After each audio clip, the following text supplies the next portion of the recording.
is a lamp unto my feet, and a light unto my path. Thy word is a lamp unto my feet, and a light unto my path.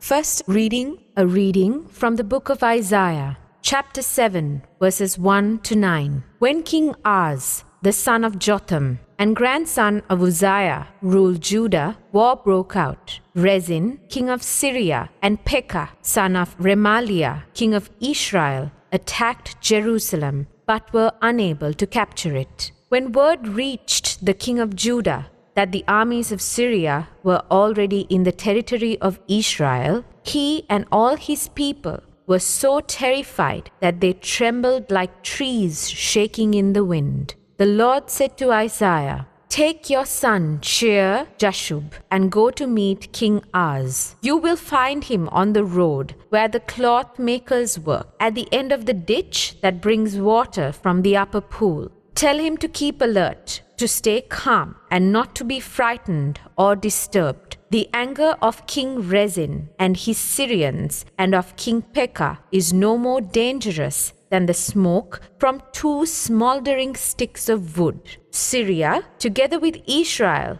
and its king, has made a plot. They intend to invade Judah, terrifying the people into joining their side, and then put Tabil's son on the throne. But I, the Lord, declare that this will never happen. Why? Because Syria is no stronger than Damascus, its capital city, and Damascus is no stronger than King Rezin. As for Israel, within 65 years, it will be too shattered to survive as a nation. Israel is no stronger than Samaria, its capital city, and Samaria is no stronger than King Pekah. If your faith is not enduring, you will not endure." This is the word of the Lord.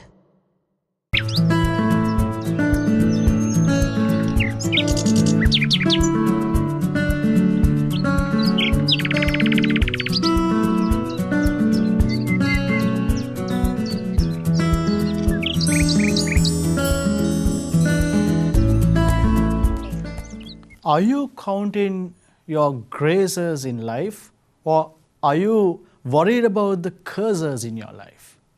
Today, the Lord speaks to us on this regard. Let us move on to the Word of God. A reading from the Holy Gospel according to St. Matthew. The people in the towns where Jesus had performed most of his miracles did not turn from their sins. So he reproached those towns. "How terrible it will be for you! How terrible for you too, Bethsaida! If the miracles which were performed in you had been performed in Tyre and Sidon, the people there would have long ago put on sackcloth and sprinkled ashes on themselves, to show that they had turned from their sins. I assure you that on the judgment day, God will show more mercy to the people of Tyre and Sidon than to you. And as for you, Capernaum, did you want to lift yourselves up to heaven? You will be thrown down to hell. If the miracles which were performed in you had been performed in Sodom, it would still be in existence today. You can be sure that on the judgment day, God will show more mercy to Sodom than to you." The Gospel of the Lord. In the Gospel of Luke, we see how Jesus speaks to those whom much is given, much is demanded. My dear friends in Jesus Christ, today, let us do a self-check. Let us count the blessings we have received. Let us count the graces we have received. Sometimes we think that in life we are requesting all what we need in our prayer. But have you ever thought of those graces which you received without your notice? For example, we have mango trees in our gardens. Especially during the months of April, May, we gain fruits from these trees. But none of us give extra attention or gives special concern to these mango trees.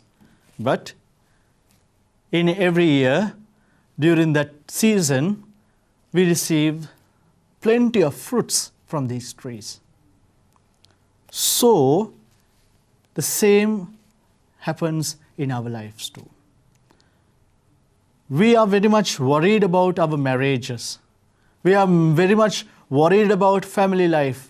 Parents are so much worried about their children's future, and they work hard and toil day and night in order to achieve their success in these matters.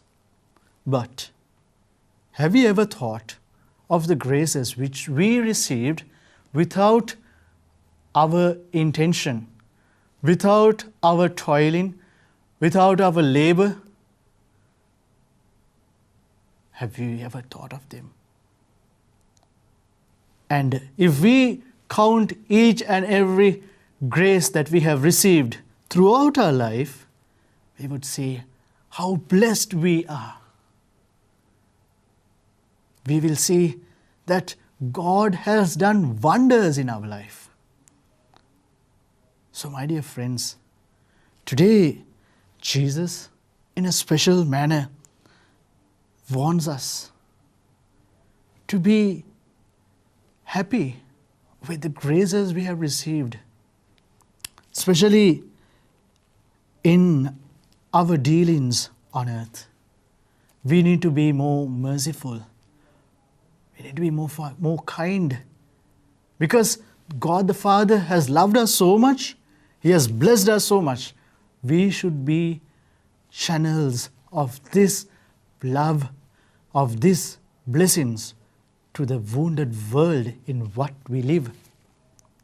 My dear friends, so today in our meditations, let us ponder over these facts. Let us ask our own conscience regarding our stance in this matter. God bless you. Sri Wachanayano